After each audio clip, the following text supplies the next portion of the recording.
Bapak Mama, saudara-saudara yang saya kasihi dalam Tuhan kita Yesus Kristus, salam. Papa Mama, orang tua dong yang di bagian sana itu jauh sana, dapat dengar suara kok? Baik, dengar. Nah, Bapak Mama, saudara-saudara, kematian memang selalu terjadi di sekitar kehidupan kita.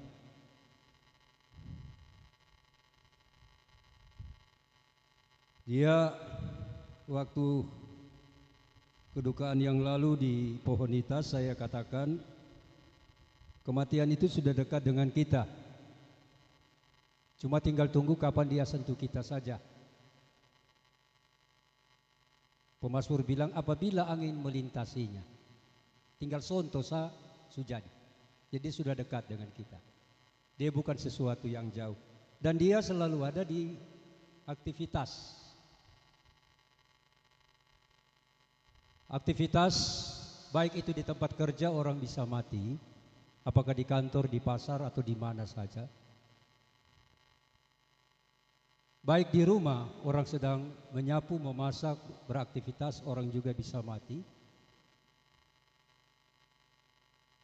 Baik di rumah sakit orang sedang beraktivitas berjuang untuk membela dirinya dalam perawatan medis, dia juga bisa mati.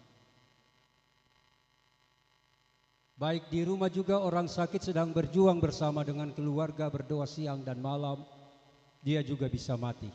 Sama seperti kayak almarhum ya, meninggal di rumah. Nah, kita bersyukur bahwa kita meninggal di zona-zona aktivitas, di tempat-tempat aktivitas. Pesan saya jangan mati di tempat yang bukan aktivitas. Di hutan-hutan yang sepi, di bawah pohon asam. Semula ada yang ketawa, berarti su tahu larinya di mana. Di bawah pohon nunduk, jangan mati di dalam kolam. Itu bukan tempat-tempat aktivitas. Mati di tempat-tempat seperti demikian akan mengganggu martabat keberadaan orang yang mati bersama keluarga, gitu ya. Terganggu martabat orang. Artinya terganggu gengsinya, katakanlah bahasa kasarnya demikian. Karena itu kita berusaha untuk biarlah kita mati di tempat aktivitas kita.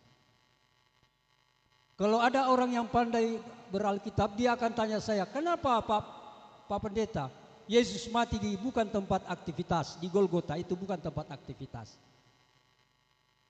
Yesus tidak kasih mati, dia punya diri di tempat itu, orang yang bunuh dia di tempat itu. Disalibkan, bahasa Alkitabnya bilang gitu ya. Tapi moga-moga satu waktu kita akan bertemu, itu juga akan masuk dalam pembahasan kitab suci dalam perenungan-perenungan tertentu. Dan kematian itu selalu berdampak pada kegelisahan. Kegelisahan itu di dalamnya ada menangis, ada susah, ada berbagai-bagai hal rasa yang terjadi di dalam kegelisahan itu. Karena kematian ibarat suatu pedang yang memutuskan relasi antara orang yang hidup dan orang yang mati, itu putus total. Tidak ada lagi relasi, tidak ada lagi hubungan. Tidak ada.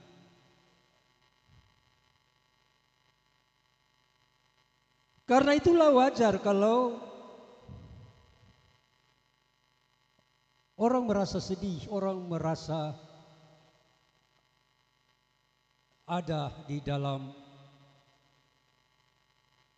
kedukaan karena kematian itu. Nah, orang-orang yang dekat dengan Tuhan Yesus juga merasa demikian, yaitu para murid-murid, matetes dalam bahasa Yunani bilang, orang-orang yang ikut Tuhan Yesus itu disebut matetes. diterjemahkan ke dalam bahasa Indonesia itu murid-murid namanya. Gitu ya. Sekali-sekali kita pintar juga ya Alkitab ya. Matetes namanya. Nah, mereka juga merasa sedih. Mereka juga merasa gelisah. Secara manusia atau dalam keilahian, Yesus tahu tentang rasa itu sendiri. Tapi Yesus tidak mengubah rasa.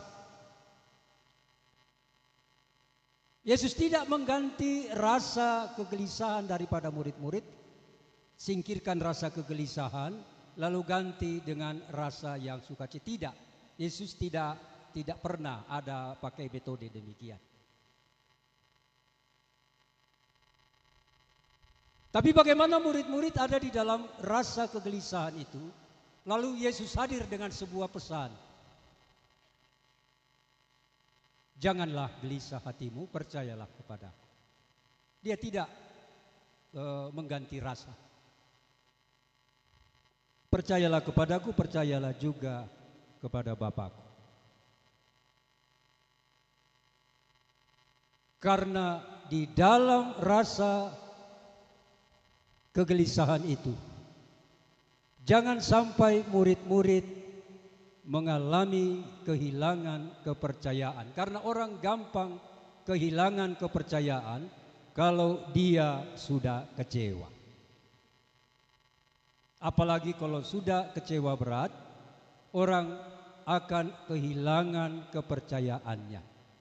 Kalau sudah kehilangan kepercayaannya, maka ada saja dia berbuat atau dia lakukan. Sampai-sampai karena kehilangan kepercayaan, orang pun mengakhiri hidupnya. Bersayang dengan pohon pakai sarana tali.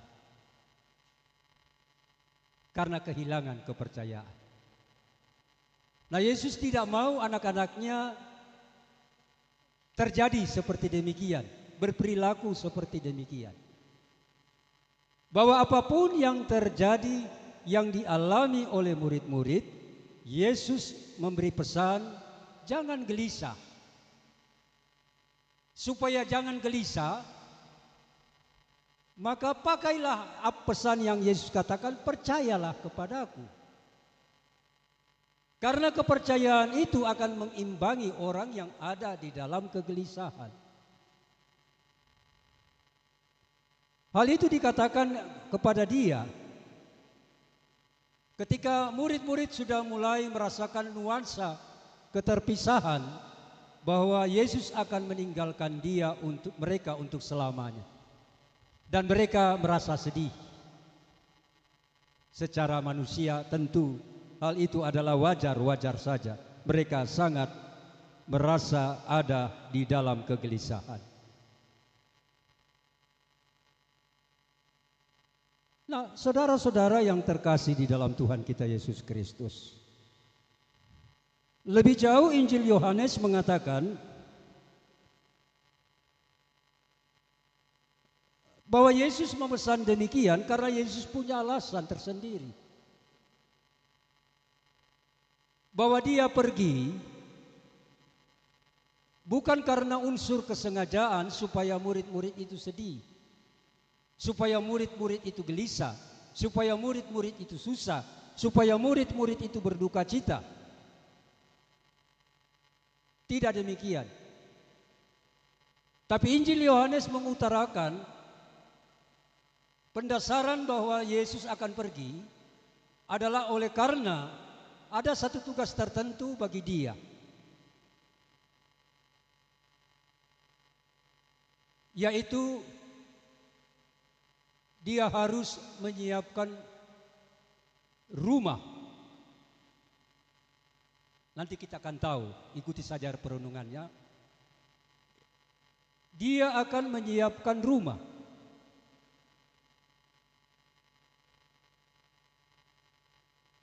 Dan apa yang dia siapkan, itu dia akan berikan kepada murid-muridnya dan kepada orang-orang yang percaya kepada dia.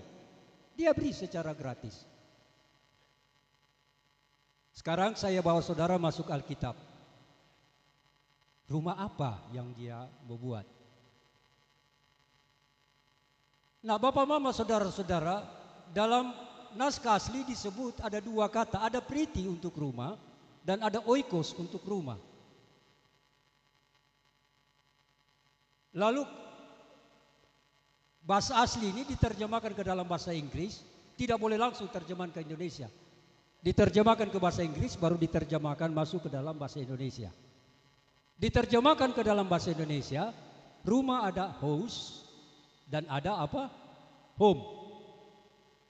Gitu ya. Bahasa Indonesia hanya menerjemahkan satu kata saja disebut dengan rumah. Sekarang kita tanya, rumah ini yang dimaksudkan seperti apa? Ternyata ketika saya terus menggali firman ini, ada perbedaan. Bedanya adalah priti dan oikos itu tidak sama walaupun sama-sama rumah. House dan rumah itu tidak sama walaupun sama-sama diartikan sebagai rumah.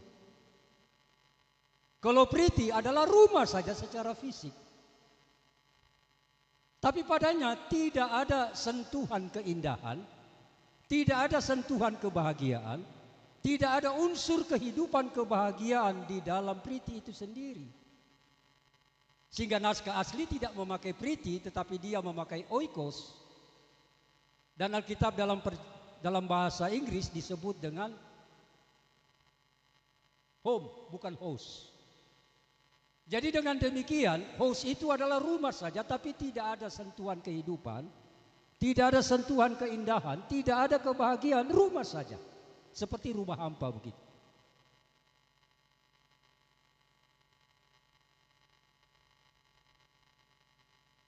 Sehingga dengan demikian dia lebih berarti dia berbicara tentang house adalah suatu rumah yang di dalamnya ada keindahan, ada kebahagiaan, ada kesukacitaan. Kalau orang masuk ke dalam rumah itu, orang mengalami kebahagiaan, terus bahagia. Saya setuju kalau anak-anak keluarga membawa opa dari rumah atas datang ke rumah keluarga supaya bergumul bersama-sama sehingga opa mati dalam keindahan. Apa keindahannya? Keindahan kehidupan bersama dengan keluarga. Itu yang disebut home. Begitu ya, home namanya. Opa mati bukan dalam house, tapi dalam home. Ada keindahan, ada anak-anak, ada cucu-cucu dan sebagainya. Itu keindahan. Bisa paham ya? Nah, Yesus pergi bukan menyiapkan house, tapi menyiapkan home. Rumah untuk orang bisa menikmati tentang keindahan. Rumah tentang orang bisa menikmati tentang kebahagiaan. Rumah tentang orang bisa menikmati apa itu kekekalan yang sebenarnya. Dia menyiapkan itu. Dan setelah dia menyiapkan semuanya itu, dia berkata bahwa saya akan kembali. Kenapa saya kembali? Karena kamu tidak akan pernah tahu kemana saya pergi, dan kamu juga tidak pernah tahu jalan menuju ke tempat itu. Walaupun kamu punya Google Maps, kamu buka di Google Maps, kamu tidak bisa menemukan saya karena kamu tidak tahu. Karena itu murid-muridnya mengatakan, Tuhan, kami tidak tahu jalan ke situ. Kami sudah buka Google Maps, tapi kami juga nyasar, kami tidak tahu. Saya pernah berimajinasi membawa renungan ini. Kalau orang mati itu kan jiwanya keluar, gitu ya. Sekarang kalau dia mau keluar, dia mau jalan ikut mana? Dia tahu alamat, dia tahu tempat tujuan? Tidak tahu. Tidak tahu. Jadi kalau ada yang mengatakan telah berada di pangkuan Bapa di sorga, kadang-kadang ini adalah bahasa humor juga, tetapi bahasa yang sebenarnya tidak pendasaran dari Alkitabiah. Orang keluar dari tubuh jenazahnya, dia jalan mau ikut mana, lalu pergi di sorga ikut mana? Sementara Yesus bilang, saya akan kembali dan membawa kamu ke ke tempatku, supaya di mana saya berada, di situ pun aku berada. Tapi jangan pahami lurus dong. Dia kan kembali, dia bisa instruksikan kepada malaikat-malaikat, tolong pergi jemput jiwa si A, jiwa si mati yang baru keluar dari tubuhnya. Jemput mereka. Mereka saja baru mati jam sekian, jam sekian. Jemput dan bawa. Karena mereka tidak tahu jalan menuju situ. Itu sama seperti papa mama mau pergi di satu kota dengan jalur darat, tapi tidak pernah tahu jalan ke kota itu, dan kota itu ada di mana, tidak pernah tahu. Maka yang dibutuhkan adalah bertanya, pilih jalur mana dan lewat mana, pasti bertanya. Nah, kalau kita mati, kita mau bertanya sama siapa? Tidak ada orang sepanjang jalan. Masing-masing jalan-jalan sendiri saja. Tapi syukur bahwa Yesus mengatakan, aku akan kembali dan membawa kamu ke tempatku. Itu artinya bahwa Papa Mama, saudara-saudara, dia tidak hanya menyiapkan rumah itu saja, tapi bagaimana orang bisa sampai ke rumah.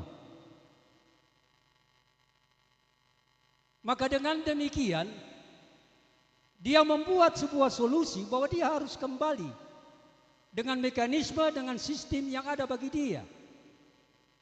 Entah dengan cara apa, ada dia tentu punya mekanisme, ada dia punya sistem. Supaya setiap orang yang percaya bisa sampai kepada rumah yang dia bisa siapkan, yaitu home.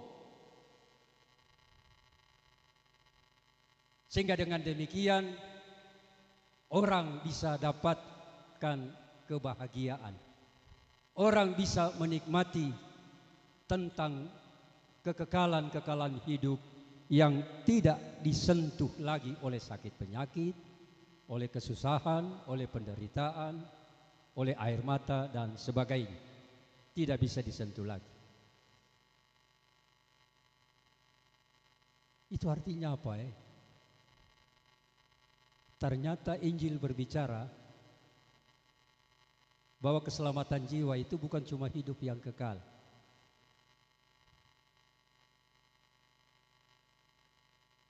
Tapi keselamatan jiwa itu perlu difasilitasi. Apa fasilitasnya? Yaitu home. Apa artinya sebuah jiwa yang diselamat, tapi kalau tidak punya tempat? Mau tidur di mana? Mau duduk di mana? Harga diri dari jiwa itu seperti apa kalau tidak punya tempat? Karena itulah penekanan pendalaman Injil yang Yohanes mau katakan, bahwa Yesus memberi harga yang baru bagi jiwa-jiwa yang telah kembali kepada Dia. Kalau saudara-saudara sekalian duduk-duduk di emper toko, tidur-tidur berhari-hari, pasti jatuh gengsi ya. Pasti ya. Ada yang pernah alami itu kok? Pernah ya? Kami dulu di Pulau Somau, waktu di Otan, ada mama pendeta sana. Perahu dari Otan itu dia lewat Tanjung Kulun, jarang 3 jam. Masuk di Oba, kasih turun jagung muda, tomat, sayur-sayur. Itu belum subuh, jam 1, jam 2. Kami tidur di pasar. Tidur sampai siang terang. Nanti kalau sudah siang terang, kami naik di atas cari bemo untuk pergi di rumah keluarga.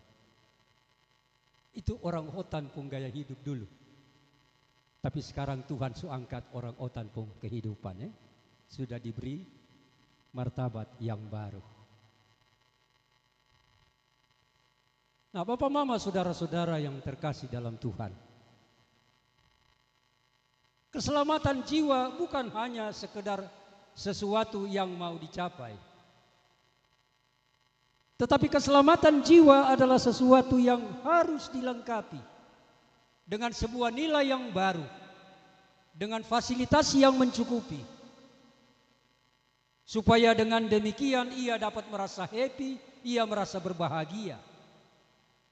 Wah benar, ternyata janji Yesus dia genapi, dia tidak dustai. Kita dibahagiakan saat kita mati, saat kita berpulang, saat kita bersama-sama dengan dia. Supaya dengan demikian orang benar-benar merasakan apa itu bahagia yang sebenarnya hidup di dalam Yesus.